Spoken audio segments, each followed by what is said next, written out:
July has come and gone, so it's time for my July reading wrap up. I had a pretty aggressive TBR this month, and I knew I wasn't going to get to all of them, most likely, but I like to, stretch myself to give me that little extra push to try to do more. And I got 8 books read this month. So let's go through them. First up is Home is Where the Bodies Are. I DNF'd this a little more than halfway through. I think I was about like 65% or something.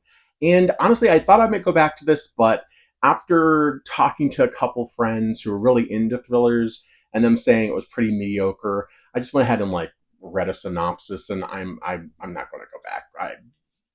It's a beautiful cover, though, I will say. One of the best looking books, but, you know, books, covers, not judging. Then there's The Daughter's War by Christopher Buehlman. I'll have a full review of this coming up very soon. I just finished it very recently. I've got complex thoughts on this, kind of partly due to the fact that I love The Yellow Tongue Thief so much, but I'll go more into that later. And then we had the trio of Energon Universe trade paperbacks, Transformers Duke and Cobra Commander. I really like these. I thought they were a lot of fun. If you have any kind of nostalgia for Transformers or G.I. Joe, there's great art here, very solid story. Not gonna blow your mind or anything like that, but I enjoyed these. They were very enjoyable. Then there was Mandrake Manor by J.P. Rindfleisch.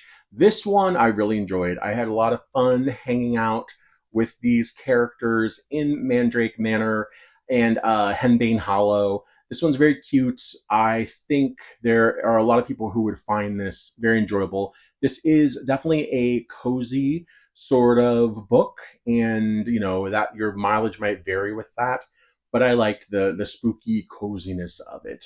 And then there was Sapphire Sunset. This is an romance. I really enjoyed this a great deal. I think it had some really good spice. It was very well done, but a great plot all around it. Very interesting characters. I'm very excited to read the next installment because it focuses on one of my favorite side characters from this book, Nasser. So that's going to be a lot of fun. And then finally, there is Negative Space. This is a deeply disturbing, not for everybody book. I adored it. I really was very impacted by it.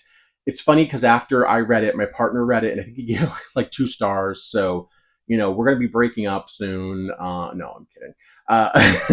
That's one of the things I like about our relationship. We have very different thoughts on things, and I respect his opinion, even when he's very wrong. Love you, Paul.